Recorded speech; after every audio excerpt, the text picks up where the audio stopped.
Hello there everybody! New day, new story to tell. Ngayong araw nga mga kababayan is aking day off, Thursday dito sa Cyprus. Magkasama kami ngayon ni Rems, yung isa ko rin kasama dito kung saan ako nagtatrabaho. Unang pinuntahan namin ay yung dalawang shop na ukay-ukay. Magaganda yung mga ukay-ukay nila, sana hindi na rin ako nakapagpigil at nabudol kaming dalawa. So nakabili ako ng isang piraso at parang nakabili siya ng 2 piraso. Yung mga display na pala nila ngayon is mga pang winter outfit na. So ito, Nicosia, pinuntahan namin yung shawarmahan kasi gusto niyang kumain ng shawarma.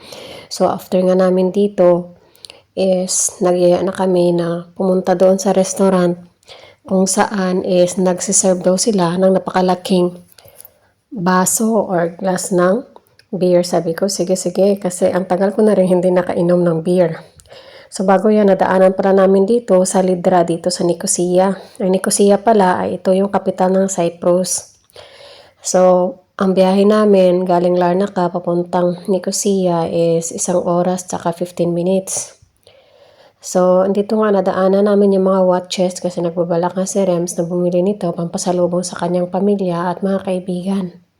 So, nakita ko nga dito iba't ibang klase ng brands ng mga watches. So, hindi siya ganun kakamahalan. Nasa average lang yung mga prices niya pero ang gaganda rin. Kung gusto mo rin naman ng mga branded dito sa kabila is meron din naman. So, nakita ko nga na talagang pampasalubong talaga yung mga presyohan niya.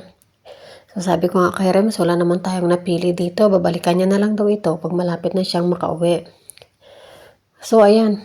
So, nagplano talaga kami. Tignan yung beer na napakalaki daw. So, excited naman ako. So, ayan. Papunta na kami dito at nagbabalak din akong kumain sana.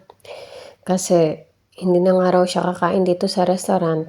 Kasi nga, bumili na siya ng shawarma. Tawang-tawa nga kami. Excited na ako dahil sabi ko sa kanya, ano ba yan? Hindi pa naman ako nakatikim ng ganun kalaking klaseng beer. Tapos, yan nga.